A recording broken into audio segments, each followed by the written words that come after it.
fait un back-office pour justement arriver à ce niveau d'excellence dont on peut se prévaloir aujourd'hui. Et pour parler de l'excellence, on va évoquer les institutions sur le continent. Tant de crises en Afrique, que valent les institutions? C'est le thème qui va irriguer justement nos réflexions de ce soir. Lorsque j'ai annoncé le thème, je me tourne vers vous, Paul Stéphane Menunga. Alors, lorsque l'on évoque le temps de crise, il y en a beaucoup sur le continent. Les crises sont multiples.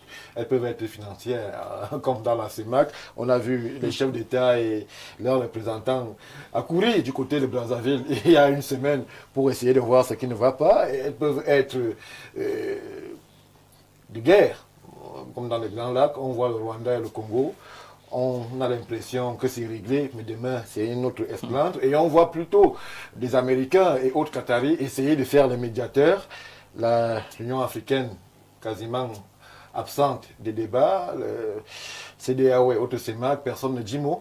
Est-ce qu'on peut se dire en toute franchise, lorsque l'on évoque et interroge le déploiement de nos institutions, que sur bien des dossiers, nos institutions pêchent par un silence assez assourdissant?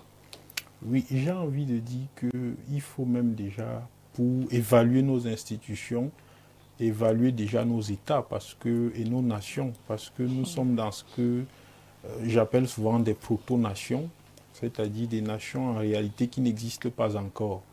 Et quand une nation n'existe pas encore, elle ne peut pas avoir les institutions, parce que les institutions sont là justement pour réguler la vie au sein de cette nation-là. Oui. Et quand vous interrogez les institutions en Afrique, vous vous rendez compte de prime abord que ces institutions sont d'abord extraverties, ça veut dire qu'elles sont portées vers l'extérieur, et en même temps, elles résultent de ce qu'on appelle un mimétisme institutionnel. Ça veut dire que parce qu'on a créé l'Union européenne, il faudrait aussi qu'on crée une Union africaine.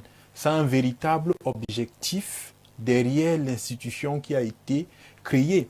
Parce que quand vous j'ai envie de dire quoi, quand vous rentrez dans l'analyse ou l'approche institutionnelle, vous allez vous rendre compte qu'on distingue deux types d'institutions. C'est important de le préciser ici. Allez-y. Il y a ce qu'on appelle les institutions normatives, c'est-à-dire la loi ou les lois, la constitution et tout ce que vous voulez. Il y a ce qu'on appelle les institutions organiques. Ça veut dire que les organes, parce qu'on peut avoir le code électoral qui est une institution normative, et à côté de ça, on a l'ECAM, qui est l'institution organique. Maintenant, pour que les deux institutions régulent, il faudrait qu'il y ait une symbiose entre l'institution normative et l'institution organique. Quand je ramène donc ça à la question africaine ou panafricaine, je convoque deux cas de deux pays pour vous démontrer justement que les institutions africaines ne servent presque à rien. Prenons le cas du Tchad. Quand le feu général Déby, qui était le président du Tchad, est mort, il y a des institutions normatives, c'est-à-dire la Constitution qui vous dit que, en cas de vacance du président de la République, c'est le président de l'Assemblée nationale qui assure l'intérim. Et si le président de l'Assemblée nationale est incapable d'assurer l'intérim, on utilise la préséance, ça veut dire le vice-président, le premier vice-président, le deuxième vice-président, et j'en oublie certainement. Et subitement, vous sort une charte de la transition. Pourtant, on a une constitution. Mais sur le cas tchadien, Paul Stéphane, mais on a vu celui qui devait constitutionnellement remplacer le président Déby, lui-même désistait, que lui, il n'était pas très chaud pour prendre la succession. C'est pour ça que j'ai pris la peine d'expliquer que la Constitution vous dit que si le président de l'Assemblée nationale vous dit que je ne peux pas, ou alors lui-même est inapte ou incapable, on vous dit que son vice-président le fait par ordre de préséance jusqu'à ce qu'on épuise le nombre de députés du Tchad. Est-ce que les 100 députés ou les 120, je ne sais pas trop combien de députés il y a au Tchad, vous ont dit qu'ils étaient incapables d'assurer la transition? Ça veut dire en réalité qu'on a marché sur l'institution, la plus haute institution d'un pays, et on a eu une CEMAC et une CEAC qui n'ont rien dit du tout. Oui. Ça, c'est la première chose. Prenons même le cas aussi du Cameroun, parce qu'on va dire qu'il faudrait qu'on cite aussi les exemples de notre pays. Vous avez une constitution qui a été révisée depuis 1996, et jusqu'à aujourd'hui, on n'arrive pas à appliquer, on n'arrive pas à déclarer les biens. Je vais vous rappeler que la constitution, en droit constitutionnel, si je peux être tautologique, consacre, ça veut dire qu'on ne débat pas sur ce que la Constitution a dit. Quand la Constitution a dit, on applique. Vous savez très bien que la batterie, ou alors la machine est mise en marche par le texte d'application du président de la République. C'est justement une technique qui consiste justement à rendre les institutions inutiles. Parce que vous allez vous rendre compte que ce soit les institutions normatives ou les institutions organiques en Afrique, elles ont une influence ou une efficacité en fonction de la conquête, la conservation ou de la pérennisation de ceux qui détiennent le pouvoir. Ça veut dire qu'on rend l'institution efficace en fonction de celui qui est au pouvoir. Et on la rend inefficace et inutile en fonction justement de qui est en face de nous. Parce que quand on ramène ça justement aux institutions africaines, vous vous rendez compte que ce que je décris simplement au sein des États même se répercute justement au niveau des institutions régionales ou sous-régionales. Parce que les institutions sont piétinées au sein des États, ça fait donc quoi? Les institutions elles-mêmes se retrouvent en train d'être piétinées au niveau des organisations régionales, sous-régionales et même africaines. Parce qu'on a quand même une charte de la démocratie au sein de l'Union africaine. On a même une charte de la démocratie au sein de la CEMAC. Comment on fait pour se retrouver avec des putschistes à la tête de certains États? On se retrouve avec des putschistes justement parce que les institutions sont faibles, parce que les institutions sont cosmétiques, parce que les institutions déjà sont financées même par des organisations internationales. Si on prend le cas de l'Union africaine, est-ce que vous savez qu'en 2023, le budget du FC Barcelone était le double de celui de l'Union africaine? Et le budget de l'Union africaine était financé à plus de 70% de l'extérieur. Avec une telle institution, vous ne pouvez même pas décider des questions de sécurité. Vous ne pouvez même pas décider des questions de sécurité alimentaire, de sécurité militaire, même de votre système politique, vous ne pouvez pas décider parce qu'en fait, c'est la main qui donne, qui dirige. Donc vous comprenez que la question que vous posez aujourd'hui, elle est fondamentale. Je dirais même qu'elle est au cœur des problèmes africains. Pour résoudre les problèmes africains, il faut d'abord résoudre la question des institutions. Merci Paul Stéphane. Je me tourne vers Jean de Dieu et Vouna. C'est vrai, Jean de Dieu, qu'on a parfois de la peine à lire justement le magma ou alors l'ambition de nos institutions. On a l'impression qu'elles ne servent là que pour le cosmétique. On a par exemple un exemple, on parle de la CEMAC avec la charte qui régule l'organisation et même le fonctionnement de la CEMAC. Mais surtout, Paul Stéphane le disait, on a des prises de pouvoir qui ne sont pas, si l'on s'en tient au texte au sein de la CEMAC, validées par l'organisation, mais on voit des exemples où quelqu'un prend le pouvoir par les armes ou par un canevas qui n'est pas démocratique, qui est mis au banc un moment et qui revient d'une façon ou d'une autre s'asseoir au sein de l'institution sans que cela ne soit véritablement condamné. Est-ce que on peut poursuivre les objectifs qui sont ceux de nos institutions en violant de façon aussi évidente les propres règles que nous-mêmes, en tant qu'organisation, nous nous fixons? Voyez-vous, Paul Stéphane, vous parlez là des conséquences. Comme Paul Stéphane venait de le souligner, les institutions sont des institutions de pacotille. En fait, moi, je pense que l'Afrique ne manque pas de talent, ni d'intelligence opérationnelle, encore moins des voix, comme Maître Guizoro porte sur son étape, des voix qui se sont levées depuis longtemps. Mais je crois que, en conformité avec la thématique, tant de crises en Afrique, je crois qu'il n'y a qu'une seule crise en Afrique. Une crise fondamentale, c'est celle civilisationnelle, celle qui est spirituelle. L'Afrique connaît une crise spirituelle. Parce que, voyez-vous, on nous dit que c'est de l'esprit que tout émane. Même le corps que nous portons ici, à l'intérieur de nous, il y a un esprit. Lorsque l'esprit quitte, le corps est inerte. L'Afrique est inerte parce qu'il lui manque l'esprit civilisationnel. La crise est spirituelle. Les conséquences qui sont les crises économiques, crises institutionnelles, crises, je ne sais pas à quel niveau de développement et autres, où l'application des lois ne s'accompagne pas, est simplement une crise ontologique à ce qu'il n'y a pas des architectes de la pensée.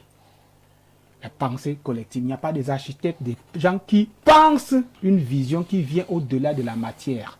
Parce que si les nations qui nous colonisent aujourd'hui ont pu nous coloniser, c'est parce qu'elles... Peut-être qu'ils nous colonisaient. Non, nous sommes encore dans le néocolonialisme.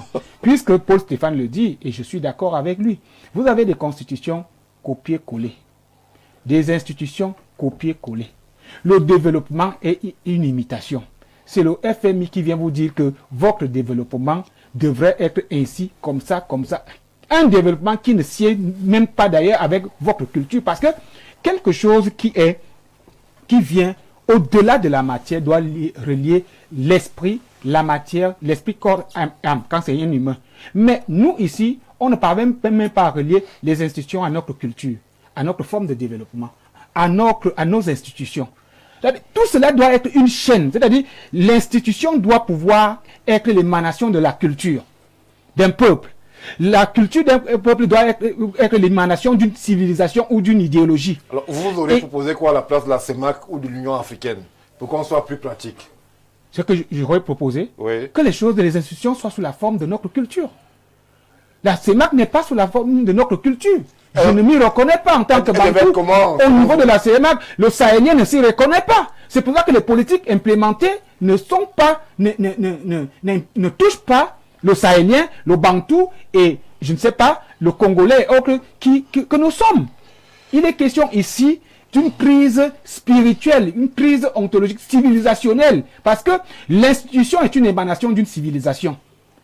D'une pensée, une pensée organisatrice qui souffle au niveau des populations une manière de faire, une manière de fonctionner, une manière tu as parlé d'irriguer le développement. Mais pourquoi est-ce qu'on change des lois comme des loisirs, comme a dit un artiste camerounais?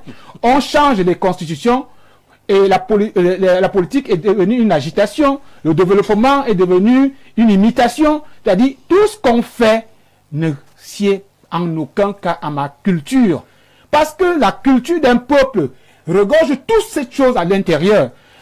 La constitution, la manière de penser, le développement, tout est dans la culture. Si donc nous avons abandonné notre culture pour aller pour importer une autre culture qui vient nous imposer la manière de se développer, je peux vous dire, on va continuer à prendre 21 milliards pour éclairer les villes au Cameroun et donner à des gens qu'on ne sait pas qu'est-ce qu'ils vont en faire quand un lac va coûter 1 million de francs. Merci Jean-Dieu Evouna. L'exemple peut être évocateur, mais bon, ce sera une autre actualité. Maître Guizoro, je me tourne vers vous. C'est vrai que les politiques ont cette façon de se projeter, cette façon justement de positionner les institutions telles qu'elles sont aujourd'hui sur le continent. Est-ce que vous pensez qu'elles sont capables d'impulser ce développement qu'on voudrait initier d'Afrique? Lorsque Paul Stéphane nous précise que l'Union africaine en 2023 était quasiment à 70% financée de l'extérieur, est-ce que celui qui finance va orienter justement votre action dans le sens d'être un challenger à sa pensée? Stéphane Baga, lorsque quelqu'un lit votre thématique, tant de crises en Afrique, à quoi servent les institutions? Point d'interrogation. S'il n'a pas le texte sous les yeux, il peut aussi comprendre tant de crises en Afrique, T-A-N-T. Parce qu'au moment où nous parlons, si l'Union africaine reconnaît 55 États, mais une quarantaine est en crise. Une quarantaine est en crise, il y a des crises internes, il y a des conflits confrontaliers, il y a des conflits latents, des conflits larvés.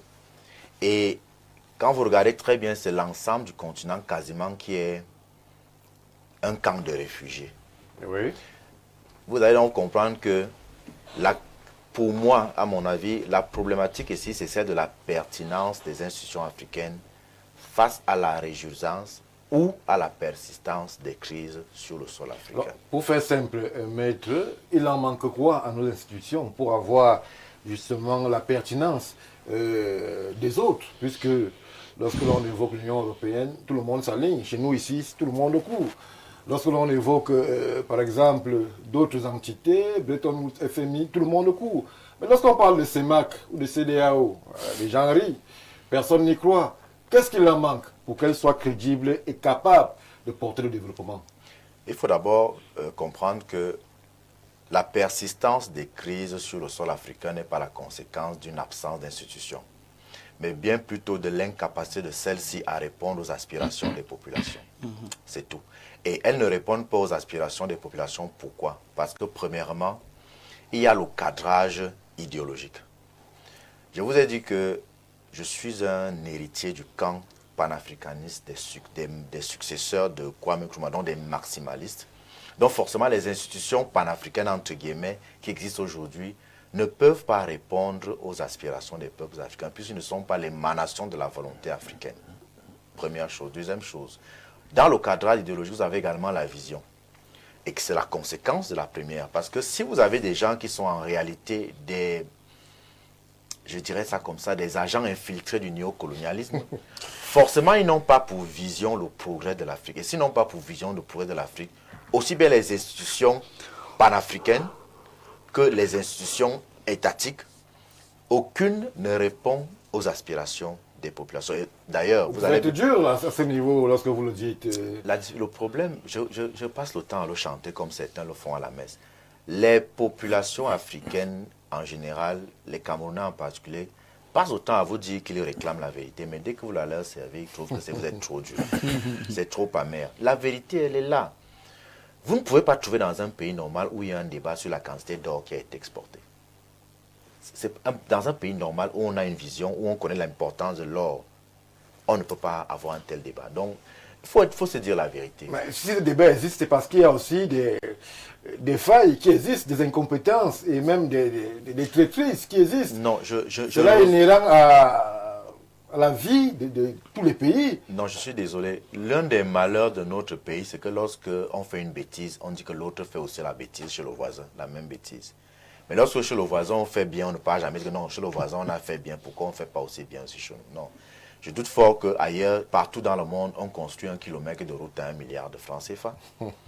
Je doute que partout dans le monde, on achète un lampadaire solaire à 1 million de francs CFA. Je doute que partout dans le monde, on ne sache pas quelle quantité d'or on a exporté pendant que certains vous parlent de 15 tonnes, d'autres vous parlent de 22 kg. Ça, ce sont les symptômes d'un État qui est frappé d'un cancer idéologique qu'on appelle le néocolonialisme. Et vous avez dit tout à l'heure l'incompétence. Ils ne sont pas incompétents. Ceux qui gouvernent l'Afrique ne sont pas, encore qu'ils ne gouvernent pas, ils administrent l'Afrique. Ceux qui dirigent les pays africains ne sont pas incompétents, bien au contraire. Le problème, c'est que ils n'ont pas le logiciel idéologique qui leur permettrait de mettre en œuvre un ensemble de politiques publiques uniquement destinées à faire des États africains des endroits où leur population trouve le moyen de s'autodéterminer. Donc, lorsqu'on constate qu'il y a autant de crises, à quoi servent les institutions? Les institutions africaines, aussi bien au niveau interétatique qu'intra-étatique, ne servent pas les peuples d'Afrique, mais servent les intérêts des Occidentaux et des Orientaux. Parce qu'on a toujours tendance à tirer à boulet rouge sur les Occidentaux en oubliant que avant eux, nous avons subi la traite arabo-musulmane, oui, qui a également spolié l'Afrique et qui l'a dépeuplée. Je vais vous prendre un exemple simple. L'Afrique, c'est 30 millions de kilomètres carrés. Nous ne sommes même pas 2 milliards. Alors que la Chine, je pense que la Chine, c'est autour de 9 millions de kilomètres carrés, c'est plus de 2 milliards d'individus. Et on nous fait croire que nous sommes un continent surpeuplé. Le problème des Africains, c'est que, je le disais une fois, il y a peut-être une dizaine d'années, sur une chaîne de télévision qui n'existe plus malheureusement, c'est comme cet enfant dans une cour de récréation qui a une gibecière pleine.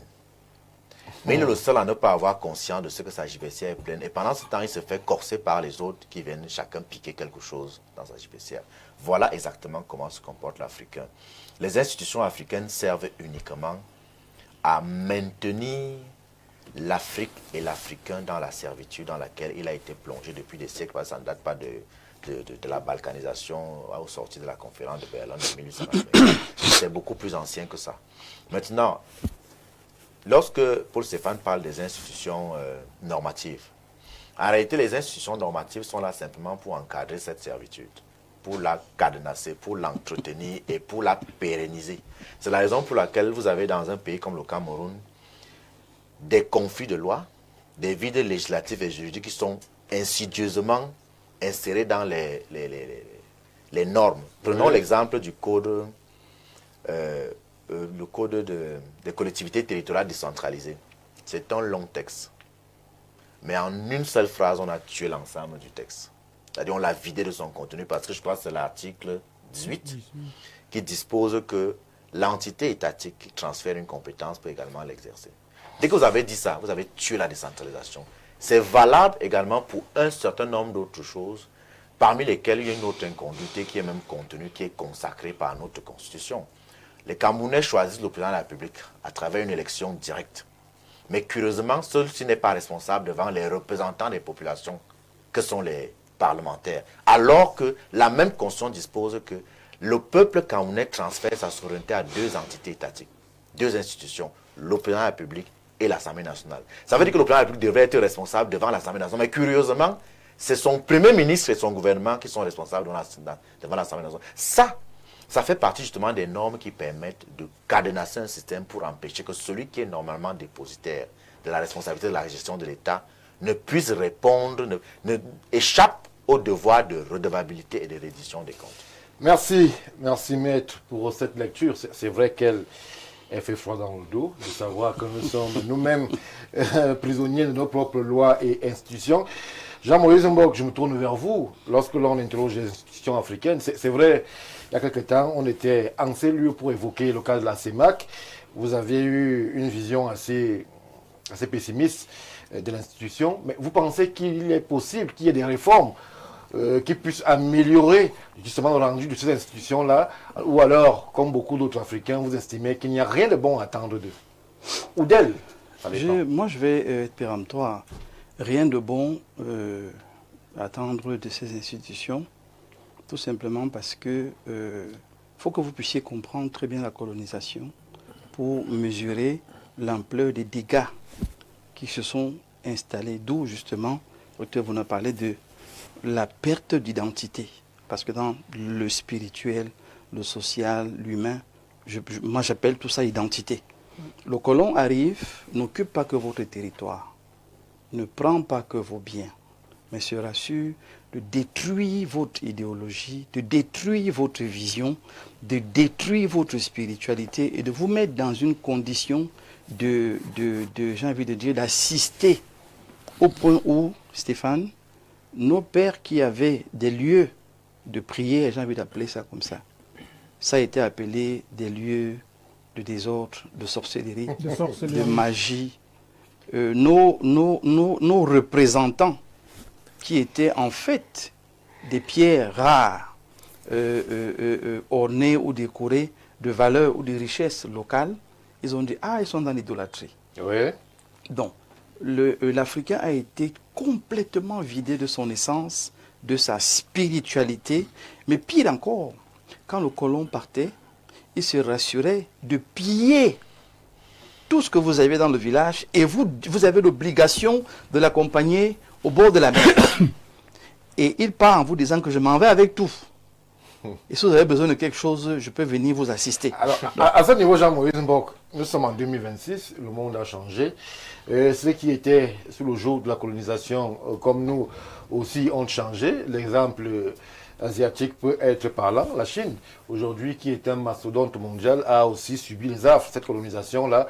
Comment est-ce que Singapour, qui aussi a été colonisé, parvient aujourd'hui à truster les premières places, alors que le continent africain, dans son ensemble, a des exceptions près, et dans un attentisme et une médiocrité qui interpelle? La réponse est dans un seul mot, l'autodétermination. Tout simplement, les autres continents qui ont été colonisés se sont refaits à la base, par eux-mêmes, idéologiquement, spirituellement, culturellement, jusqu'à pouvoir revenir au niveau, parce que, justement, ailleurs, ils avaient développé la culture des textes, des écrits, pour conserver leur histoire. Nous, en Afrique, on est resté dans l'art oratoire. Ce qui fait qu'il fallait qu'on se rassure d'éliminer tous les anciens ou les griots qui avaient la capacité de retransmettre. Voilà où se trouve le problème de l'Afrique. C'est que le colon, avant de partir, n'est pas parti qu'avec les biens, n'est pas parti qu'avec les hommes forts, avec l'or, mais il s'est rassuré d'éteindre tout ce qui avait la capacité de transmettre notre histoire, notre force, notre idéologie. Regardez simplement les films de la mythologie comme le Shaka Zulu. Oui. C'est-à-dire que le but était quoi? Il fallait qu'on détruise le sorcier du village, et on l'appelait sorcier. On l'appelle sorcier, n'est pas On l'appelait sorcier, mais est-ce qu'il est vraiment sorcier? Parce que c'est lui qui a apporté la guérison, c'est lui qui a apporté la sécurité au village, c'est lui qui a apporté... Mais juste pour dire que il ne faut pas qu'on oublie que nous sommes en train de fonctionner avec des institutions d'emprunt. Et Paul Stéphane l'a dit. La Constitution relève de la monarchie. La monarchie relève du fonctionnement de la royauté occidentale. Ça, c'est la Constitution. Et quand on a dans les organismes qui sont adossés sur la Constitution, pour un État, ou les conventions pour des organismes comme l'Union africaine, la CEMAC, et ainsi de suite, ils se rassurent de vider la structure avec un ou deux termes qui, vraiment, en fait, comme Maître Guy disait, on met la décentralisation, on met, ils vont, mais après on vous dit qu'en même temps, sachez quand même que si vous ne pouvez pas faire, nous-mêmes aussi, la compétence, il faut la le faire. retirer. Voilà. Les Occidentaux ont réussi à faire croire aux Africains que les plus intelligents, c'est eux. Et ça s'est construit de manière simple. On fait une bibliothèque à l'occidental, on fait des livres avec des titres qui n'ont rien à voir avec vos vies. Et c'est pour ça que moi, je n'aime pas citer ces deux citations-là, les balancer comme ça à longueur de journée. Parce Mais que c'est le pour moi, symbole de la connaissance chez nous, lorsqu'on cite Montesquieu ou Descartes. Voilà. Même ça, L'esprit, les lois, ça montre, le contrat social. voilà, ça Il fallait montre, bien l'inciter. non, le contrat social montrer. encore, le contrat social encore ne relève pas que de Rousseau. Le contrat social, il a copié de l'Égypte ancienne. Oui. Il y avait déjà un contrat social en Égypte. Et c'est là qu'il faut connaître votre histoire pour savoir qu'il y a beaucoup de plagiat.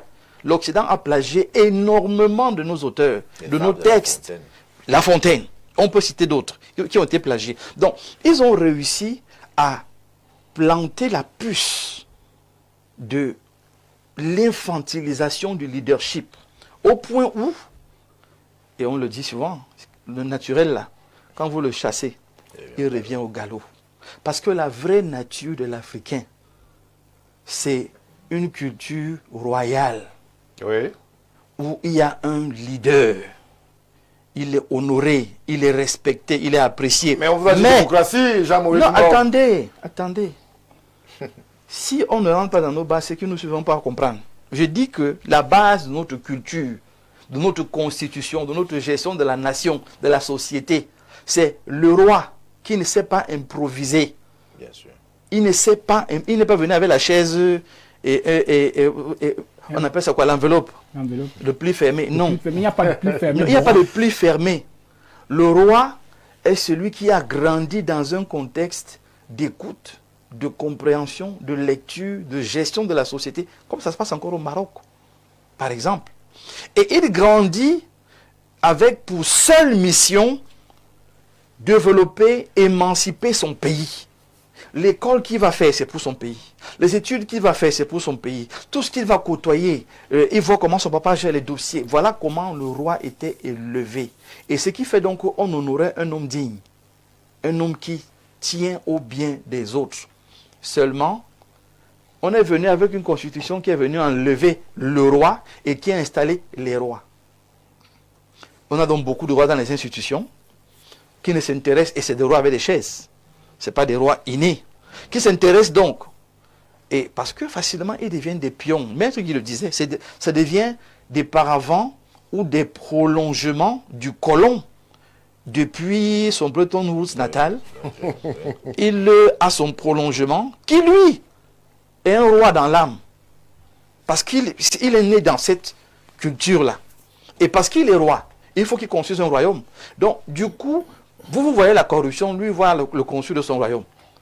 Vous voyez le détournement, lui voit le conçu de son royaume. Parce qu'il faut qu'il ait beaucoup d'argent, il faut qu'il ait beaucoup de richesses. Si les autres n'ont rien à manger, ce n'est pas son problème. Nous sommes donc victimes en Afrique de l'absence d'identité que nous pouvons reconstruire. Nous sommes victimes en Afrique des petits, en fait, quelqu'un les appelle les rois télé. Des rois télé qui malheureusement ont une grande signature, ont accès à tout le budget, ont accès aux grandes décisions, mais n'ont pas le cœur pour les populations. Résultat des courses, à l'échelle nationale, à l'échelle continentale, avec ces institutions, même s'ils constatent que les statuts sont vides, que la structure en elle-même est vide, ils n'ont aucune volonté, aucune liberté de reformer depuis l'intérieur, de manière à ce que les populations puissent se réjouir. Parce que vous parlez de ça. Si les autres, on peut s'autodéterminer après tout ce temps, et que nous, on ne parvient pas. Mais c'est simplement parce qu'ils prennent la peine de choisir les bénis oui-oui. Ils prennent la peine de choisir des gens qui n'ont fondamentalement pas de vision, qui n'ont pas un esprit d'héritage à laisser. Personne ne compte laisser un nom, mais compte laisser des immeubles, compte laisser des richesses que la poussière va d'ailleurs balayer. Donc l'Afrique aujourd'hui doit se reconstruire si et seulement si elle revient d'abord à son identité.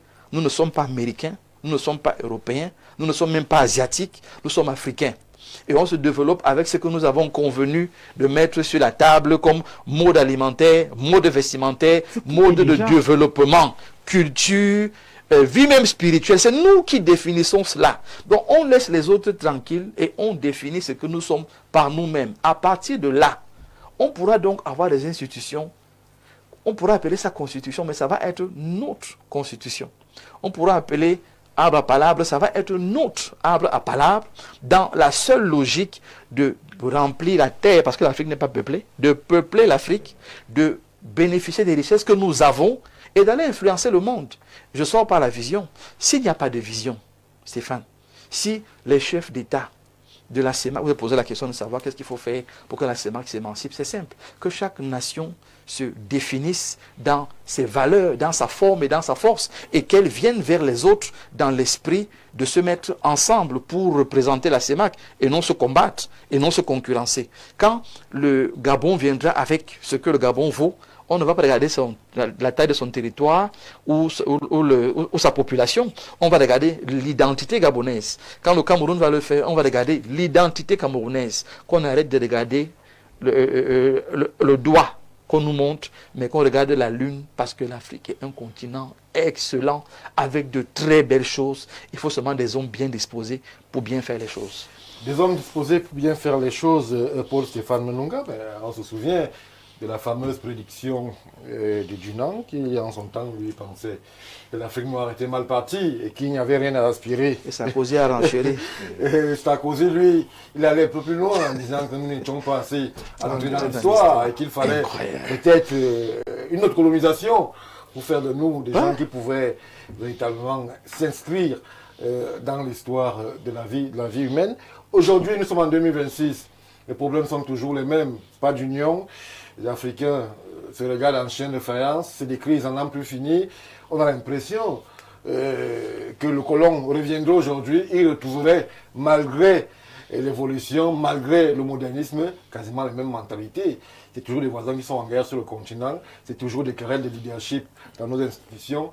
Comment est-ce qu'on se développe si on ne parvient pas à s'entendre, ne serait-ce que sur les fondamentaux, vivre ensemble, libre circulation et bien d'autres schémas? Est-ce que Dunant, d'où il est, il doit bien se réjouir. Ces gens sont véritablement mal partis. C'est vrai que si on maintient le leadership qu'on a actuellement en Afrique, on est mal parti parce que c'est un problème de leadership. Et avant d'évoluer dans l'analyse, je veux simplement rappeler ou renchérir ici que le véritable problème de nos institutions, c'est que nos institutions ne reflètent pas ce que nous sommes. C'est ça le véritable problème. Parce qu'une institution est créée dans une société pour réguler la société conformément à sa culture. Alors, Paul Stéphane, pourquoi nous ne faisions pas un débat abstrait? Qu'est-ce que nous sommes que nos institutions ne reflètent pas? Je vais commencer par vous dire, par exemple, que nous ne sommes pas un système de multipartisme. Quand vous prenez même le dernier congrès panafricain auquel les Nkrumah ont assisté à Manchester, ils ont défini la démocratie africaine. J'en viens. Ce n'est pas le lieu qui est important. Ce n'est pas le lieu qui est important. Mais c'est l'objet. Le mot panafricanisme est né à Manchester en 1900. Ils ont défini la démocratie africaine. Ils vous disent que sur le plan politique, la démocratie africaine ne doit pas s'accommoder d'une multiplicité de partis politiques. Ils ont baptisé ça le centralisme démocratique. Quand vous prenez même le libéralisme communautaire de Paul Biya, il est centraliste. Mais vous voyez qu'il est obligé d'appliquer quelque chose qui n'est pas dans sa vision. Paul Biya, dans son livre, ne parle pas de multipartisme. Mais c'est le même qui avait appelé ses partisans à se préparer. Parce qu'il a été forcé par les institutions de Bretton Woods et la France qui disait que l'aide française dorénavant sera plus généreuse ou conditionnée justement par l'ouverture. Vous voyez qu'il n'a jamais, lisez le libéralisme communautaire, nulle part il ne vous parle de multipartisme, il vous parle du centralisme démocratique. Donc vous voyez qu'il applique ce que lui-même n'a jamais pensé. C'est pour ça que la démocratie ou le multipartisme est tordu au Cameroun. Ça, c'est la première chose. Sur le plan économique, l'Nkrumah vous dit que l'Afrique n'a pas besoin de copier le modèle capitaliste. Que ce n'est pas parce qu'on pratique la démocratie qu'on doit être capitaliste. Ils disent que le modèle économique africain est socialiste. Oui. Mais nous, on est dans un capitalisme sauvage. On a même vu des communistes sans grand succès sur le continent. C'est là où je vais arriver. On est dans un capitalisme sauvage. Vous vous rappelez que nous tous ici, on a un village. Est-ce que vous savez que dans nos villages, quand on va au champ, parce que ça continue de se pratiquer, quand il y a un régime de bananes qui est mis, on met ça au carrefour. Tout le monde qui passe mange le doigt, prend un doigt de banane. C'est vrai que c'est un peu rare de nos jours, mais... Non, chez nous, ça continue de se faire. Le capitalisme est devenu détruit, c'est ça que je vais démontrer. Oui. Pour vous montrer donc les vraies valeurs des Africains. Par exemple, chez ma mère, quand vous arrivez chez les Nanga, dès que vous trouvez les gens en train de manger, vous dites simplement Akila. Vous lavez les mains et vous commencez à manger. Vous ne demandez pas que je veux manger. Je dis, dès que vous arrivez, vous trouvez les gens en train de manger, vous dites Akila. Vous lavez les mains, vous commencez à manger. C'est ça les valeurs africaines. Donc il disait qu'on n'est pas obligé d'aller copier le modèle capitaliste. Où on vend tout. Oui, on vend tout. L'eau, même l'eau, on vend déjà. Pour faire la démocratie. Donc c'est ça le problème. C'est que nos institutions ne sont adossées sur rien. Ça fait donc qu'on a des institutions qui sont vides en réalité. On crée des institutions pour plaire aux institutions internationales comme le FMI, la Banque mondiale, et j'en oublie certainement, ou alors pour s'arrimer à ce qu'on nous oblige. Ça fait donc que, puisque vous avez créé une institution sur la base de rien, l'institution n'a aucune vision, elle ne peut donc pas produire les résultats. Et maintenant, pour chuter avec mon analyse, je veux simplement vous dire que Oumniobe a commencé à répondre à la question que vous posez par rapport aux hommes. Le professeur Alain Fogué même a répondu à ça dans sa thèse. Il vous dit que le problème de l'Afrique, c'est que les Blancs, quand ils ont senti, et là il parle de l'Afrique subsaharienne, quand ils ont senti que l'indépendance est inévitable, ils se sont posé une seule question. Charles de Gaulle, comment on fait pour partir en restant? Oui. Tout simplement. Et c'est là où ça devient intéressant. Une excellente oxymore. Comment on fait pour partir en restant? Et ils sont arrivés à une seule conclusion. C'est qu'on doit fabriquer des élites qu'on va mettre à la tête des États africains qui vont rester là pour travailler pour nous. Ils ne sont pas là pour travailler pour l'Afrique. Et Oumniobe les appelle donc des renégats. Ça veut dire que ces leaders, en réalité, vous pensez qu'ils sont là pour nous. Non. Ils sont là pour pérenniser la France-Afrique, la mafia-Afrique, le néocolonialisme, et j'en oublie certainement. Et comment faire donc pour les contrôler? Un, sur le plan philosophique, ils doivent être des francs-maçons, des rosicruciens, et j'en oublie certainement parce que je ne connais pas trop les noms de ces choses compliquées-là. Deux. Non, ne dites même pas que c'est compliqué. Dire que c'est compliqué, c'est comme si c'était compliqué. Elles ne sont pas compliquées. Ils nous font savoir quoi que c'est compliqué. Ces choses vides. Ces choses vides. Permettez à Paul Stéphane qu'on dise comme Deux, les contrôler sur le plan sexuel. Je ne vais pas refaire l'histoire du Cameroun. On connaît pourquoi Mbida n'a pas été le président du Cameroun. Parce que justement, il a refusé ces choses compliquées sur le plan sexuel. Parce que quand on vous tient justement à ce niveau, on vous tient philosophiquement, en réalité, on vous contrôle. Vous allez donc voir que toutes vos élites sont philosophiquement tenues. Ça fait donc qu'en réalité, ils sont des Camerounais quand vous les voyez physiquement, mais spirituellement, ce sont des Occidentaux. Donc le problème, justement, réside au niveau des élites.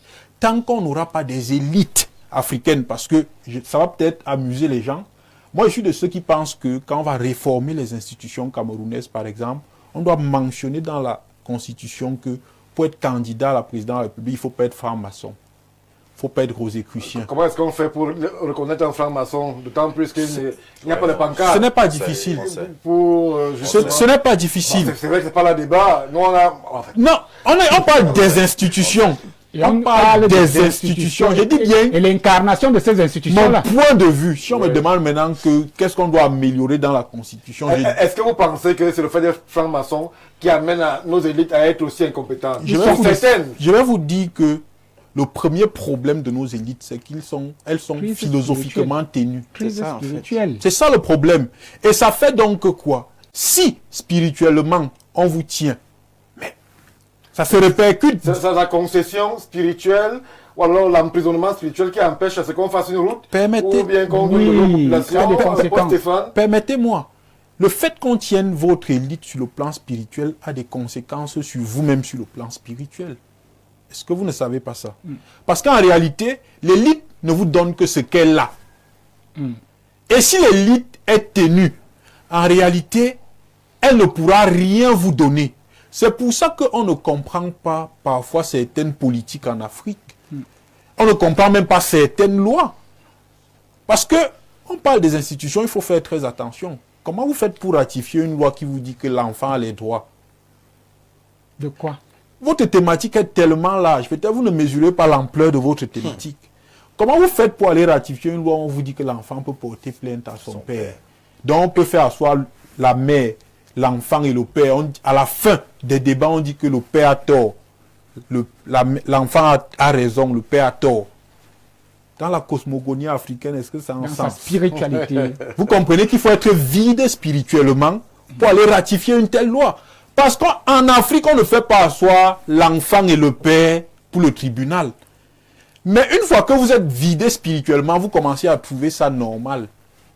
Donc vous comprenez que le véritable problème de la crise des institutions africaines réside au niveau de la crise du leadership. Pourquoi? Parce qu'on a un leadership en réalité qui est contrôlé sur le plan spirituel. Et c'est là où je suis d'accord avec le docteur Mbok, parce que c'est vrai qu'il est parfois difficile de voir des hommes de Dieu aborder justement cet aspect-là sur l'angle qu'il a évoqué. Moi, j'ai été surpris, ou alors agréablement même surpris, de voir qu'il aborde ça sur cet angle.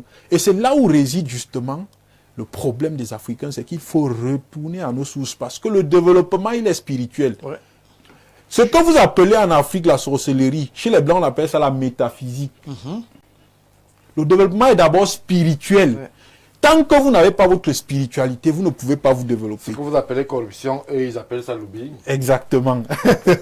Donc vous comprenez que... Et en Afrique, ils viennent appeler corruption. Exactement. Donc vous comprenez que il faut davantage mettre l'emphase pour que nos élites s'introvertissent au lieu de davantage s'extravertir. Merci, Paul-Stéphane Menunga. Alors, Jean de Dieu Evuna, l'élite conditionnée, l'élite tenue spirituellement, idéologiquement, mais il faut bien avancer. Et il faut avancer avec la CEMAC, il faut avancer avec l'Union africaine, il faut avancer avec la CEDEAO. Est-ce que, par exemple, pour le bâton magique, on peut rénover ou alors relabelliser toutes ces institutions-là, ou alors on essaye de travailler sur la formation des élites, ce qui n'est pas facile, puisqu'elles sont toutes, pour la plupart des cas, formées en Occident. La formation dont tu parles ici, c'est une formation philosophique. Et tu parles beaucoup plus aussi de la formation universitaire. Nous sommes ici rentrés à la source. Notre débat rentre... Est-ce qu'on forme des ingénieurs dans nos villages? Écoutez. Est-ce qu'on forme des architectes au village? On les forme à Lyon, on les forme à Paris. Laissez-moi aller. Nous sommes en train de parler ici de l'aspect spirituel. Jésus-Christ pose une question et dit une chose. Si votre intelligence devient ténèbre, qu'adviendra-t-il? Ça veut dire qu'il y a une intelligence ténébreuse et il y a une intelligence de lumière. Il est donc question ici que l'Afrique rentre dans une capacité d'intelligence de lumière qui conçoit, qui est capable de concevoir et matérialiser cette pensée qui est conçue. Il faut le comprendre. Parce qu'on nous a présenté le développement comme étant la consommation. Je prends un exemple. Je suis chrétien et pasteur. Il y a une fête en décembre qui est une fête païenne occidentale. Alors c'est une fête de consommation. J'ai donc un débat entre nous dans un forum des chrétiens. Le docteur Mbogri. Et on dit que non, parce que le nom là porte le nom de Jésus, ce n'est plus ça. Je leur dis, c'est reste une fête païenne. La Noël est une fête païenne, paganiste. Je préfère aller danser le ngondo, les kang, le jingo, que de danser, que de fêter la Noël. Et ma femme à la maison me dit, même comme si on ne fête pas, mettons quand même les sapins. Je lui dis, je préfère mettre l'arbre de la paix. Je vais aller couper l'arbre de la paix. Je vais mettre ça dans mon salon. Et ce sera ça le symbole de ma fête de fin d'année. Je lui ai dit, je ne veux pas voir de sapin chez moi. Pourquoi? Parce que le sapin, je ne le connais pas. Le sapin, je ne sais pas d'où il sort. Voilà des questions simplistes, mais qui sont d'une portée civilisationnelle et spirituelle. Mais vous parlez de christianisme, vos arrière-grands-pères étaient chrétiens? Écoutez, s'ils ne l'étaient pas, il existe dans le règne des Lumières. Bon, c'est vrai que ce n'est pas le débat, oui, mais nous allons, il existe, vous renvoyez à cette spiritualité quasi importée. Je vais te dire quelque chose. Le christianisme n'est pas importé. Le christianisme est moyen oriental et africain. C'est ce qu'on nous a menti. Il n'y a que ceux qui lisent la Bible qui vont comprendre ça. Ceux qui lisent la Bible, le christianisme n'est pas occidental. Il ne vient pas de Rome. Du tout. Il vient du Moyen-Orient et de l'Afrique. Nous avons passé des années à étudier ça. Et c'est pour cela que lorsque nous parlons aujourd'hui, nous parlons avec Manouga dit qu'il est surpris de voir le docteur Mbok parler, mais parce que nous avons dépassé le cap de la religion et nous sommes entrés dans le cap de la spiritualité, la pure et la vraie, qui est celle qui conçoit, qui ne regarde pas les gens que sous la couleur, mais qui regarde sur le plan de la lumière. Alors, pour revenir aux problématiques africaines, oui. À quel niveau est-ce qu'elle peut s'agréger aux défis du modernisme, aux défis de l'ambition, aux défis géopolitiques, géostratégiques qui sont les nôtres aujourd'hui? L'Afrique est en retard sur tous les plans et vous évoquez des questions idéologiques, philosophiques, mais on a besoin de routes, on a besoin d'hôpitaux. Écoutez, le développement, ce n'est pas la route. Ah, il faut écoutez, je vais vous dire quelque chose. Quand vous mettez des routes qui doivent faire circuler le manganèse qui doit aller en France, est-ce que c'est une route qui profite? C'est un développement. On a mis une infrastructure qui sert à ce qu'on aille porter l'or à l'est, 15 tonnes d'or. Et pour faire disparaître ça n'entre pas dans nos réseaux. Est-ce que c'est une route utile au peuple? Est-ce que ce n'est pas une route? Les infrastructures, ce n'est pas un signe de développement. Le signe de développement, c'est la capacité de concevoir d'un peuple par lui-même et de créer, d'implémenter ce qu'il conçoit et ce qu'il pense. C'est ce que j'ai appelé les architectes de la pensée. Il est question ici de gens qui peuvent se dire, est-ce quel type de... Je vais vous poser une question. À Yaoundé, comme nous sommes là, est-ce qu'il y a un immeuble qui a les symboles, l'architecture de nos cultures? Est-ce que c'est ça aussi qui manque? Ça qui nous manque pour nous développer, ça qui peut amener à ce qu'on se développe, qu'il y ait moins de poubelles à Yaoundé. Je dis, écoutez, qu'il y ait un immeuble qui ressemble à notre culture. La poubelle n'est qu'une conséquence. Je vous dis, la poubelle est une conséquence. Le manque de route, ce n'est que le conséquence. Le développement dont on parle ici, c'est d'abord le développement humain. Une nation, un peuple n'a pour principale richesse que les hommes. Et ces hommes, si... Par exemple, je suis président de l'Organisme africain de développement des familles. Quand je parle de développement, je commence par le développement de la pensée, le développement spirituel. Et la conséquence sera, qu'est-ce que ce développement va produire? Si nous avons donc des élites, écoutez un peu, si nous avons donc des élites... Je vous relance oui. Avec, en fait, une réflexion qui est parfois la nôtre. Oui. Est-ce que le souci africain, n'est pas que nous intellectualisons trop notre mode de pensée? On veut des routes, on veut des hôpitaux, on veut des stades, on veut la santé, mais on est dans des concepts et des philosophies qui peuvent s'assimiler à la distraction. Écoutez, je vais vous reprendre. Le développement n'est pas de ces choses dont vous venez de citer. Développement, c'est quoi? Le développement, c'est le développement de la pensée d'abord. La pensée spirituelle, la pensée de concevoir. Je vais vous prendre un exemple. Est-ce que vous savez que je vais vous dire quelque chose? J'annonce à l'Afrique que 93% des populations de l'Afrique subsaharienne se soignent à l'indigène. 7% seulement ont les moyens de se soigner dans un hôpital. Ça veut dire quoi? Ça veut dire que il est temps qu'on comprenne que le marché le plus gros de l'Afrique réside dans la pharmacopée. Il faut donc mettre des éléments conceptuels et structurels pour développer la culture et la médecine africaine. C'est vrai que vos statistiques vous engagent. Hein? Je vous dis que 93% des Africains subsahariens se soignent par les remèdes indigènes, comme on appelle, donc la médecine traditionnelle. Quand tu as le palu, tu bois les coucs. Quand tu as mal au dos, tu vas voir Bon François qu'on a développé à partir des plantes. Quand tu as ceci, c'est comme ça, je vous donne les recherches que je fais. Et maintenant, il est donc question maintenant, un aussi grand marché de peut-être près d'1 milliard de personnes. Nous n'avons pas réfléchi que si Donald Trump se retire de l'OMS, comment mettre la science de la médecine traditionnelle? Parce que je vais vous dire une chose. Au Cameroun, par exemple, en décembre 2024, une loi a été promulguée par le chef de l'État, l'exercice et l'organisation de la médecine traditionnelle. Qui met cela en vigueur? Je parle du développement. Nous parlons du développement. Il faut mettre le doigt où ça fait mal. On parle de nos institutions d'abord. Non, c'est une... Écoutez un peu. Les institutions, on vous a déjà répondu au niveau des institutions que elles ne peuvent pas, elles sont vides. Mais maintenant, moi, je te donne l'aspect pour que ces autorités soient vivantes, qu'elles puissent produire. Si les institutions de la santé, par exemple au Cameroun, ne réfléchissent pas, bien qu'il y ait une loi qui a été promulguée il y a 2 ans, qu'il y a une médecine qu'il faut valoriser, et comme la plupart puissante se retire d'une organisation qui semble ne plus porter les problèmes de santé pour l'humanité, il est donc question qu'on réfléchisse au développement de la médecine à partir de nos essences, à partir de notre culture, à partir de nos guérisseurs traditionnels qu'il faut valoriser et ne plus les appeler sorciers, mais les appeler plutôt des professionnels de la santé. Merci Jean-Joël Vouna. On fait réagir quelques Africains puisqu'ils sont nombreux à nous suivre sur le continent. Bonsoir Monsieur Stéphane Barga et à toutes les intelligences qui vous entourent sur le plateau de Ouro Africa. Je me demande qui va encore vous découvrir lorsque vous choisissez des sujets aussi pertinents et qui exposent l'égoïsme de nos hommes politiques. Ah, c'est vrai qu'il y en a un sur le plateau. Comment voulez-vous que nous ayons des institutions fiables au service des peuples d'Afrique lorsque ces institutions sont mises sur pied et dirigées par des mauvais hommes politiques et non les hommes d'État, tout en faisant un clin d'œil?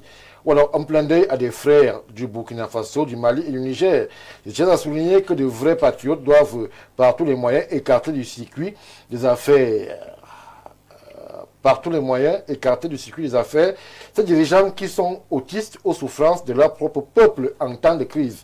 Il faut une nouvelle révolution en Afrique contre le néocolonialisme. Merci à vous, téléspectateurs attentifs. Rodrigue, Adalbert et Vina, vous avez réagi. Vous n'avez pas appelé, sinon ça ne va pas être possible. Je vais donc donner la parole à Maître Jean-Guy Zogo, avec qui je vais m'appesantir sur le rôle du politique, puisque vous êtes interpellé au premier plan. C'est vous qui devez opérationnaliser ce que les libres penseurs, comme les gens de Dieu et Vouna, ont conceptualisé.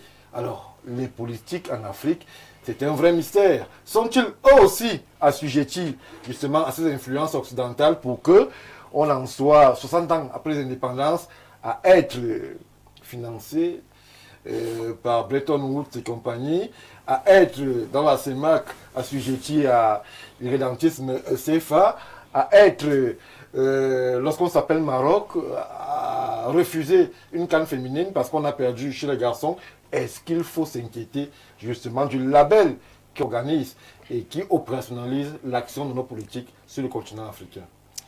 Je voudrais d'abord m'insurger contre le syncrétisme que j'observe de la part de mes frères d'obédience chrétienne qui essayent de développer un argumentaire sur quelque chose qui a quelques milliers d'années alors que le nègre a 300 millions d'années. Le retour aux sources n'est pas une option, c'est une obligation. C'est même une question de survie civilisationnelle. Et l'Africain est par essence animiste, il n'est pas chrétien. C'est la raison pour laquelle les gens se soignent en s'appuyant sur la nature. Première chose. Deuxième chose, tout à l'heure vous avez fait la comparaison entre la colonisation africaine et la colonisation asiatique. Stéphane Baga, je vous mets au défi de me montrer dans l'histoire de l'humanité quel est le peuple qui a subi 2 esclavages consécutifs, comme l'Afrique. Il n'y en a pas. À cet esclavage a succédé la colonisation, où on a commis des génocides sur l'ensemble du continent. Est-ce que vous savez que les Occidentaux ont fait des expériences en Afrique en termes de bombes nucléaires, de maladies, de virus et autres? Est-ce que vous savez qu'on s'est évertué à stériliser les Africains? Aucun peuple au monde n'a subi ce que l'Afrique a subi. C'est pour ça que je refuse toujours qu'on essaie de dire les autres ont aussi été colonisés, pourquoi ils s'en sortent? Non, personne n'a subi ce que nous avons subi. Personne. Nous avons notre propre histoire et nous pensons encore nos blessures dont certaines sont encore béantes. Le problème qui se pose, c'est que la question qui a été posée tout à l'heure est fondamentale en ce que lorsque lorsque nos oppresseurs se sont demandé comment on fait pour partir tout en restant, ils ont établi un système. Ça ne repose pas sur un individu, c'est un système. Et dans ce système, il n'y a pas que les hommes politiques qu'on a aliénés. On a aliéné tout ce qui constitue l'élitisme. Les hommes politiques, les intellectuels, les écrivains, les penseurs, les sportifs.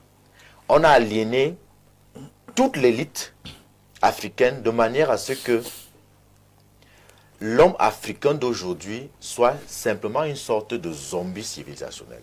Quelqu'un une marionnette en fait.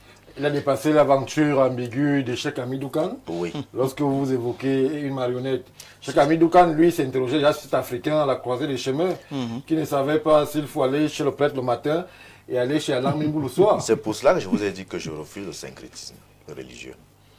L'Africain, dans son essence, est animiste. Parce que dans ses rapports avec la nature, il n'y a pas de Jésus-Christ. Je suis désolé. Le christianisme date d'hier. L'Africain est beaucoup plus vieux que ça. Le problème, vous avez demandé pourquoi les hommes politiques, pourquoi on interpelle tant les hommes politiques? On interpelle les hommes politiques parce que la décision politique est celle qui fait et défait les institutions, fait et défait les sociétés. Sauf que les hommes politiques africains, Paul Stéphane connaît bien l'histoire, les critères ojulatistes pour sélectionner les opposants et les leaders en Afrique, notamment au Cameroun. Même pour les opposants, on les sélectionne. Oui, on aussi. sélectionne même les opposants. C'est pour là que je vous dis qu'il faut faire Vous très êtes attention. au Tamis? Faut dire certains. Bon, enfin, évidemment, certains. Maître Parce Zogo, que ce qui est vous avez certain, été casté aussi, si j'avais été casté, vous vous doutez bien que je ne serais pas venu aujourd'hui en taxi. mais beaucoup viennent. Non, le problème, c'est que vous savez, Non, certains. certains, l'homme politique devient un homme d'État lorsqu'il est omnibulé par les prochaines générations et non par les prochaines élections. C'est ça. Lorsque vous regardez comment fonctionnent les hommes politiques africains, aussi bien ceux qui sont dans l'appareil d'État que ceux qui sont ou se prétendent de l'opposition, vous allez rendre compte que la plupart pensent uniquement à s'enrichir, à se positionner et à conserver leur position. Je vais vous prendre un exemple simple. Moi, Allez-y. je tape souvent sur Internet et je suis beaucoup des reportages, des documentaires des maires, des développements, des communautés, des collectivités territoriales décentralisées ailleurs. Est-ce que vous savez qu'on a pensé Bordeaux en 2100? Qu'on a déjà pensé New York 2100, Beijing 2100, Paris 2100? Est-ce que le maire de la ville de Yaoundé peut vous dire à quoi va ressembler Yaoundé dans 100 ans? Est-ce que vous lui avez posé la question? On n'a pas lui poser la question, il doit nous dire. Oh, il faut d'abord lui C'est poser ça la le question à problème. monsieur le maire. Ben non, Il faut attention. poser la question à monsieur le maire. Paul Stéphane. Peut-être il pourra vous dire. Paul Stéphane, Stéphane Baga, on interpelle les hommes politiques. Un homme politique, comment les Africains font-ils pour voter les hommes politiques qui ne leur présentent pas un projet de société? Parce que comme disait Hubert Kamgan, la seule raison pour laquelle on s'engage en politique, c'est parce qu'on veut faire triompher un modèle de société. Lorsque vous voulez être maire de la ville de Yaoundé, vous devez présenter aux populations de Yaoundé ce que vous voulez faire de Yaoundé.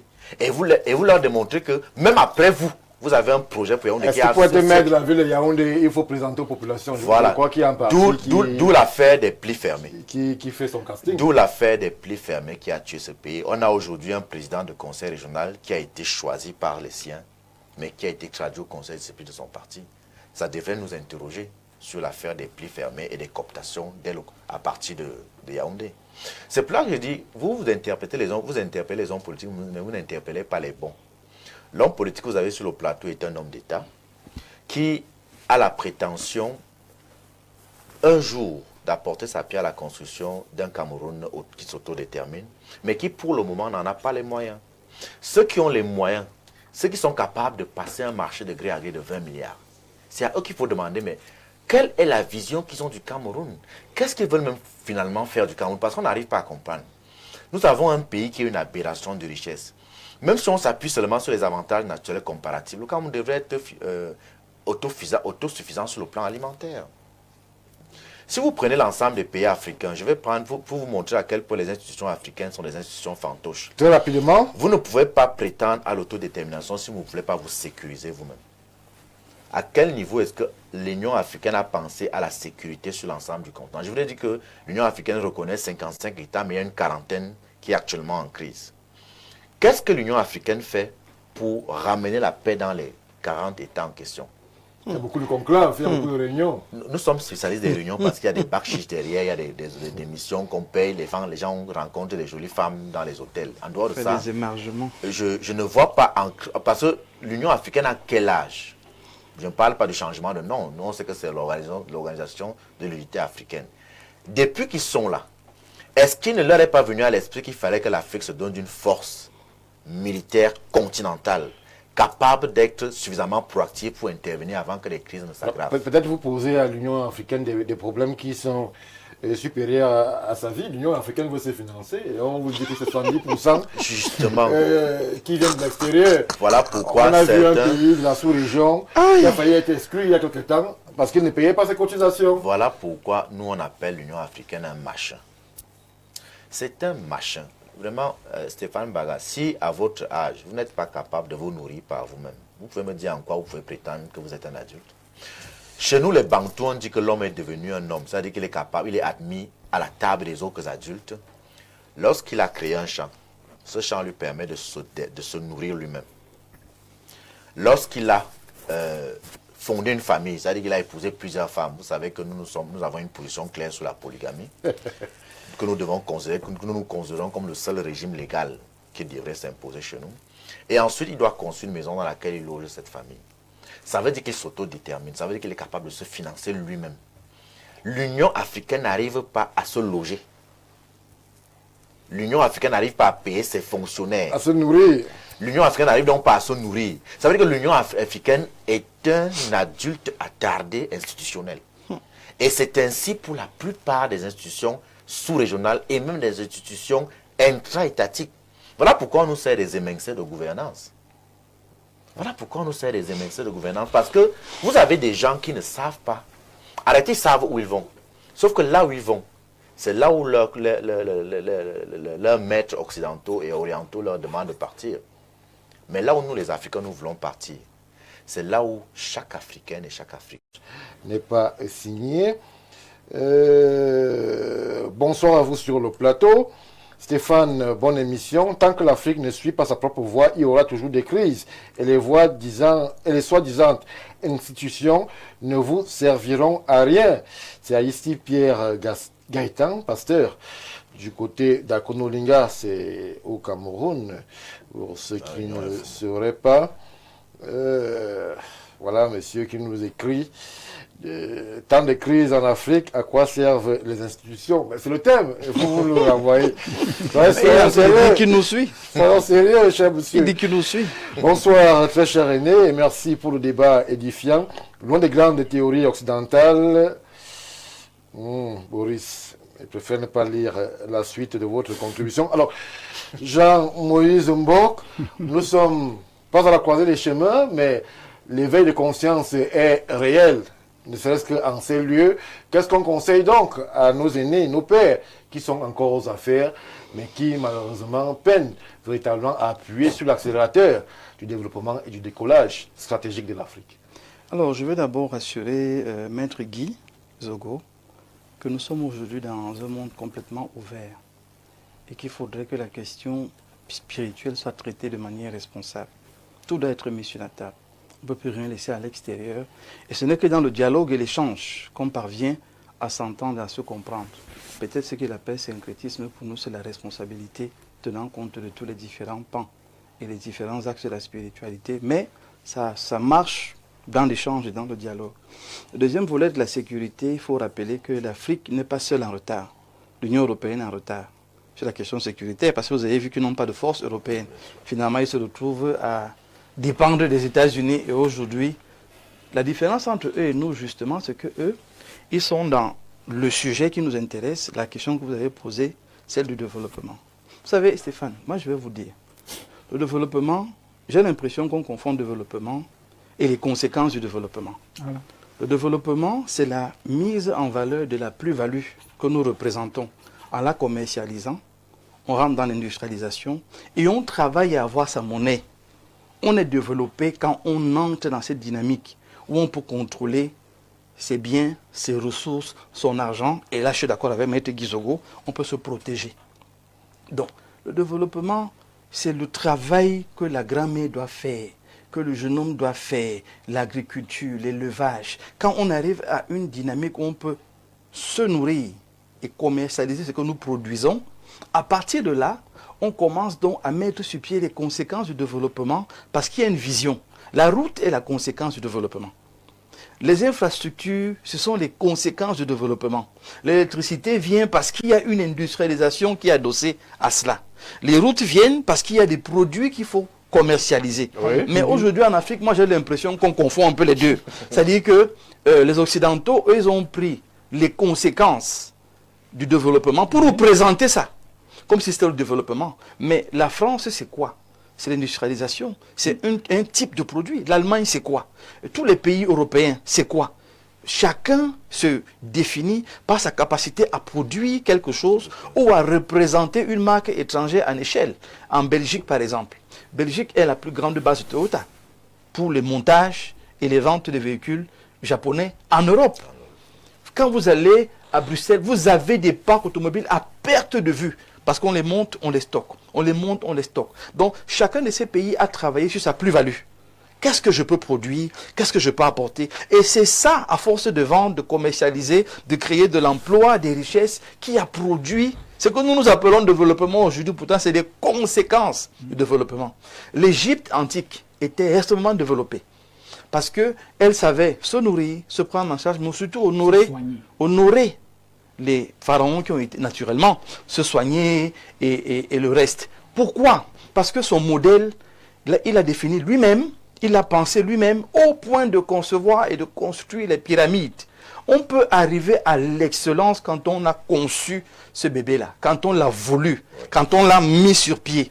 On a l'inspiration, la volonté, détermination pour aller loin et de bien réussir. Donc aujourd'hui, à quoi servent les institutions? Si on est donc dans un construit, on n'a pas ces fondamentaux. Les institutions devraient donc servir à ramener le narratif de la réalité de la plus-value africaine, pays par pays. Le Cameroun peut produire quoi? Le Tchad peut produire quoi? Le Gabon peut produire quoi? Ainsi de suite. Maintenant, nous-mêmes en interne, en tant que CEMAC, qu'est-ce que j'achète prioritairement au Gabon? C'est quand je n'ai pas ça là que je pars maintenant en Afrique de l'Ouest. Qu'est-ce que je prends prioritairement en Guinée équatoriale? Voilà à quoi les institutions servent. Encadrer, organiser, protéger et même par extension créer un marché. Parce que c'est à ça que la diplomatie sert. La diplomatie occidentale, ce n'est pas ce qu'eux-mêmes nous présentent comme diplomatie. Les gens qui parlent bien et qui sont gentils. Regardez tous les ambassadeurs occidentaux, ils vont dans les villages. Oui. Ils sont tous dans les villages tous les jours. Mais allez à Paris trouver les nôtres. Je ne fais pas de commentaires. Juste pour dire que... Donc, les leurs vont dans nos villages. Dans nos villages, parce que pour eux, l'ambassadeur est le premier commercial de la République. Ouais. Il va chercher le marché. L'espion même aussi. Mais ça revient à la logique du développement qui est la capacité de production, de créer un marché, de créer des richesses qu'on commercialise. Donc ces institutions, on n'a qu'à les déplacer à en faire des conseils. Merci Jean-Maurice. Prenons rapidement cette contribution qui nous vient de France. Elle dit ceci: bonsoir messieurs, quelle crédibilité accordée à des traditionnalistes africains habillés du costume cravate colonial à 30 degrés à l'ombre? Une incohérence, mais très bonne émission. Merci. On prend le volet qui nous intéresse. Bonne émission. On garde on prend ce qui est bon. Pour Stéphane, il reste pour le temps, 3 minutes à peine. Quel conseil pour les leaders africains qui peinent à faire décoller nos institutions? Qu'est-ce qu'on fait? Moi, je vais plutôt m'adresser au peuple africain. Allez-y. C'est de choisir, de chercher dorénavant à mettre à la tête de nos États des leaders qui ne sont pas marqués occidentalement. Et le docteur Mboka a ouvert une très bonne brèche par rapport aux institutions normatives. Quand il parle de la coopération, est-ce que vous savez que le fait qu'on n'arrive pas à coopérer avec les pays de la CEMAC et ceux de l'Ouest, c'est à cause de ce qui est inscrit dans les accords du franc CFA. Oui. Institution normative. Parce que le franc CFA nous oblige à coopérer premièrement avec la France et l'Union européenne. Voilà, prioritairement. Donc, c'est notre partenaire privilégié, France et Union européenne. Vous comprenez qu'une fois de plus, c'est un problème. Comment vous être un leader et accepter une telle incongruité? Merci à vous, Paul Stéphane. Merci à Monsieur So de Yaoundé Simbo qui nous a offert une abondante littérature. Bonsoir le panel, honneur aux panélistes, bien vouloir les laisser aller au bout de leur pensée. Le pays de l'AS applique ce que les panélistes décrivent. Ils ont chassé les impérialistes occidentaux. Regardez alors comment ils se développent à une vitesse astronomique. Je préfère m'arrêter là. Oui, je vais vers vous, Jean-Moïse. Il y a tellement de contributions. On va privilégier celles qui nous viennent de l'extérieur. Bonsoir le plateau. Les institutions ne servent à rien, c'est clair, mais il y a une jeune génération panafricaine montante. À l'exemple de Ibrahim Traoré, la rupture avec l'ancien système est possible. Malheureusement, la contribution n'est pas signée. Alors, moi, mes 30 secondes, c'est simplement pour rappeler aux Camerounais qui nous suivent que tout ce que vous voyez sur les réseaux sociaux, les institutions, c'est la distraction. On doit aller aux élections locales, on doit aller travailler à la base. Les affaires de GET, de CECI, de PAD, de SGS, c'est la distraction, c'est de la poudre aux yeux. Que les jeunes continuent à travailler dans leur localité, dans leur zone, que les jeunes commencent à contacter les partis politiques pour avoir des investitures et qu'on aille aux élections locales. Merci. Si la présidentielle est passée, ce n'est pas encore fini. Allons aux élections locales, travaillons à apporter cette Afrique que nous voulons voir. Merci, bonsoir à tous sur le plateau. J'acclame vraiment la logique de M. Mbok. La conséquence du développement n'est pas le développement. Que l'Afrique apprenne à gérer ses propres richesses et là, nous serons développés. C'est M. Longe depuis Berthois. 30 secondes, Jean-Dieu Vouna, 30 secondes. Nous avons besoin des architectes de la pensée qui vont reposer, qui vont créer une refondation. Et ces architectes de la pensée sont ceux-là qui peuvent créer réellement ce qu'on appelle la gouvernance. Et une gouvernance civilisationnelle propre à l'Afrique, propre à sa culture, propre à son histoire, propre à permettre à ce que les Africains se nourrissent par eux-mêmes et se soignent par eux-mêmes à partir des essences spirituelles et naturelles que Dieu leur a données. Merci. Maître Guizogo. Je voudrais m'adresser aux jeunes Camerounais en leur disant que chaque arbre se développe à partir de ses racines. Et c'est lorsqu'il plonge ses racines au plus profond qu'il peut puiser la substance nécessaire pour s'élever et se faire une place au niveau de la canopée. L'Union des populations africaines invite donc les jeunes à s'investir en politique, à s'engager pour que lors des prochaines élections législatives et municipales, nous inversions la tendance actuelle. D'ailleurs, les investitures sont disponibles au sein du parti. Merci, Maître Jean-Guy Zogo, pour justement la conclusion. On va dire, voilà ce que nous, on pouvait dire sur la question de ces institutions sur le continent. Tout n'a pas été dit. Revenez-nous lundi prochain, lorsque ce sera 21h. On parlera toujours de l'Afrique, certainement avec d'autres visions, d'autres visées, puisque le développement n'est pas encore une réalité. Il doit être construit et se construit chaque jour. Chaque lundi, lorsque les 21h, il y a le Cameroun sur le plateau de Ouro Afrique. Bien le bonsoir.